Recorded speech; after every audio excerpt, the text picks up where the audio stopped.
بھارت باز نہ آیا، نئے فارمولے پر بھی اعتراض۔ پاکستان میں ہونے والی آئی سی سی چیمپئنز ٹرافی کے کامیاب انعقاد سے قبل ہی بھارت خوفزدہ ہے، جس کے باعث وہ اپنی ٹیم کو پاکستان نہ بھیج کر کھیل میں سیاست کو ایک بار پھر شامل کر رہا ہے۔ بھارت دوبارہ سیکیورٹی کا بہانہ بنا کر ٹیم کو پاکستان بھیجنے پر رضامندی ظاہر نہیں کر رہا، جبکہ گزشتہ کئی سال سے آسٹریلیا، انگلینڈ، جنوبی افریقہ اور نیوزی لینڈ جیسی بڑی ٹیمیں پاکستان آ کر سیریز کھیل چکی ہیں، لیکن بھارت تاحال اپنی انا پر قائم ہے۔ وہیں آئی سی سی چیمپئنز ٹرافی کا شیڈول بھارتی جواب نہ آنے کے باعث تاحال تاخیر کا شکار ہے، تو وہیں بھارت نے نئے پارٹنرشپ افورن فارمولے پر بھی اعتراض اٹھا دیا ہے۔ آئی سی سی ذرائع کے مطابق پاکستان بھی اگلے 3 سال تک تمام میچ دبئی میں کھیلے گا۔ بھارت کی طرح پاکستان بھی بھارت میں کوئی ٹورنامنٹ نہیں کھیلے گا، مگر اس فارمولے کو بھی تسلیم نہ کرتے ہوئے بھارت نے اعتراض اٹھا دیا ہے۔ کوالیفائی کرنے کی صورت میں چیمپئنز ٹرافی کے فیصلہ کن مرکے کے لیے بھی پاکستان جانے سے انکار سامنے آیا ہے۔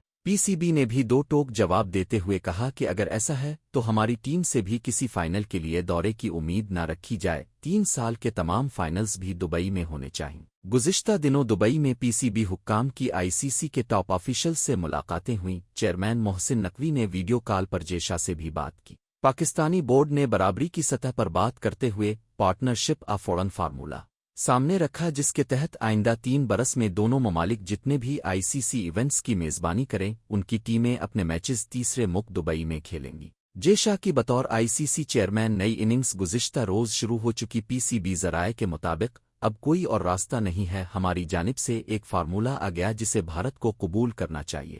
ہمیں 3 سال میں ایک، جبکہ بھارت کو 3 ٹورنامنٹس کی میزبانی کرنی ہے۔ ہم ہمیشہ کے لیے اس مسئلے کو ختم کرنا چاہتے ہیں۔ بھارتی ٹیم کو نہیں آنا تو نہ آئے، لیکن پھر ہم سے بھی وہاں جانے کی توقع نہ رکھیں۔ اگر کسی میں ملک میں ایونٹ ہوا، اس کی ٹیم کو فائنل کھیلنے دبئی ہی آنا ہوگا۔ یہ نہیں ہو سکتا کہ بھارتی ٹیم فائنل کھیلنے پاکستان نہ آئے اور پھر اپنے ٹورنامنٹ میں وہ ہم سے یہ توقع رکھیں کہ ٹیم وہاں بھیجیں گے۔ بھارت اس بات کو تسلیم نہیں کر رہا اور ڈیڈ لاک سے آ گیا ہے۔